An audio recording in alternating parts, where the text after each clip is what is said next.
দীর্ঘ 18 বছর পর ঠাকুরগাঁও বালিয়াডাঙ্গিতে জামায়াতে ইসলামীর কার্যালয় খোলা হয়েছে। কার্যালয়ের সামনে সাইনবোর্ড ঝোলানো হয়। এদিকে বাংলাদেশ জামায়াতে ইসলামী ও বাংলাদেশ ইসলামী ছাত্র শিবির নিষিদ্ধের প্রজ্ঞাপন বাতিল হওয়ায় শুক্রানা র্যালি ও আলোচনা সভা এবং দোয়া অনুষ্ঠিত হয়। মঙ্গলবার 27 আগস্ট বিকেলে বালিয়াডাঙ্গি উপজেলা জামায়াতে ইসলামীর কার্যালয়ের সামনে বিভিন্ন ইউনিয়নের নেতাকর্মীরা খণ্ড খণ্ড মিছিল নিয়ে জড়ো হয়। পরে সেখান থেকে মোটরসাইকেল নিয়ে শহরের বিভিন্ন জায়গায় শুকরানা র্যালি করে নেতাকর্মীরা। এতে অংশগ্রহণ করেন বিভিন্ন ইউনিয়ন ওয়ার্ড পর্যায়ের নেতাকর্মীরা।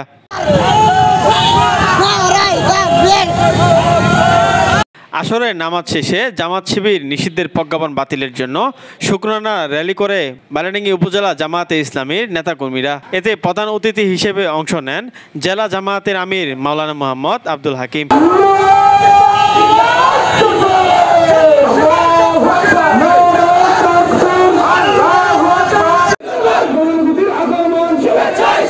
পরে তারা বালিয়াডাঙ্গি উপজেলার কেন্দ্রীয় শহীদ মিনারে এসে জড়ো হয়ে আলোচনা সভা করে। এতে বালিয়াডাঙ্গি উপজেলা জামায়াতে ইসলামীর আমির রফিকুল ইসলামের সভাপতিত্বে ও সাধারণ সম্পাদক শরীফুল ইসলামের সঞ্চালনায় বক্তব্য রাখেন প্রধান অতিথি ঠাকুরগাঁও জেলা জামায়াতের আমির মাওলানা মোহাম্মদ আব্দুল হাকিম। এছাড়াও বক্তব্য রাখেন বালিয়াডাঙ্গি উপজেলা জামায়াতে ইসলামীর assistant general secretary Abdur Rashid, Charol union জামায়াতের আমির মুশফিকুর রহমান, আমজানখর ইউনিয়নের সাবেক চেয়ারম্যান শেখ আইয়ুব আলী, বালিয়াডাঙ্গি উপজেলা ছাত্র শিবিরের সভাপতি রাজু হাসান, ঠাকুরগাঁও শহর ছাত্র শিবিরের সাবেক সাধারণ সম্পাদক জিয়াউর রহমান প্রমুখ। এই পেশিবাদী সরকার থেকে মুক্ত করে এক স্বাধীন বাংলাদেশকে আমাদের সামনে করে দিতে পারছে, এই জন্য আমরা আবার শুকরিয়া আদায় করি আলহামদুলিল্লাহ।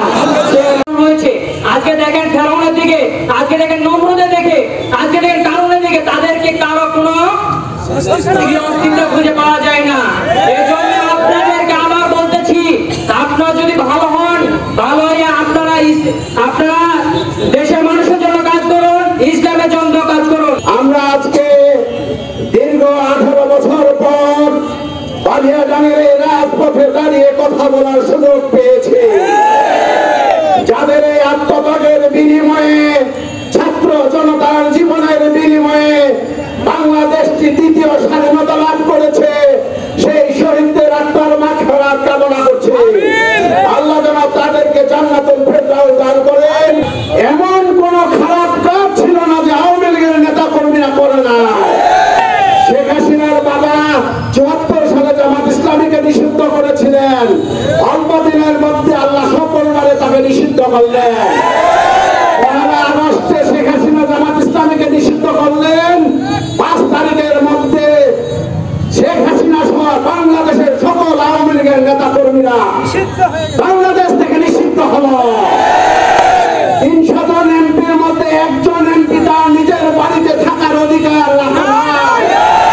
তারা আজকে ইঁদুরের গর্তে ঢুকে আছে। ইতিমধ্যে পূর্বাঞ্চলে 5টি জেলা বন্যায় প্লাবিত হয়েছে। আকাশের বন্যা। শেখ হাসিনা যেখানে চলে গেছে ওইখানে আবার ষড়যন্ত্র করে বলছে যে বাঁধগুলো সব খুলে দেন, বাংলাদেশ ভাসে বঙ্গোপসাগরে। এই 16 বছরে একমাত্র আওয়ামী লীগ ছাড়া বিএনপি অথবা বিরোধী দল জামাত ইসলামী তাদের কথাও কি কোনো কথা বলার সুযোগ দিয়েছে? রাস্তায় দাঁড়ানোর সুযোগ। আপনারা বলেন কথা বলার যে অধিকার, এটি রাজনৈতিক অধিকার, এটি সাংবিধানিক অধিকার। সাংবিধানিক অধিকারকে আমাদের হরণ করেছিল।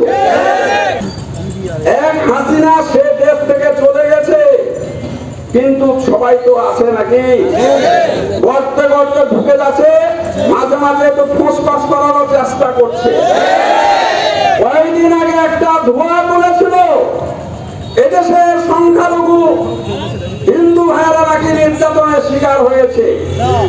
আমি বলতে চাই, সংখ্যালঘু বলতে কোনো কথা নেই। হিন্দু ভাইদের সঙ্গে আমি সাক্ষাৎ করে বলেছি, প্রশাসনের মিটিং এ বলেছি, যারা এদেশে জন্মগ্রহণ করেছি তারাই হচ্ছে এদেশের নাগরিক হিসাবে সব রকমের কার্যক্রম পরিচালনা করার, ধর্মকর্ম পালন করার অধিকার আমার আছে। আমাদের থেকে হরণ করতে আলোচনা সভা শেষে দেশের সকল মানুষের জন্য এবং আন্দোলনে নিহত ও আহত ছাত্রদের জন্য দোয়া করেন নেতাকর্মীরা।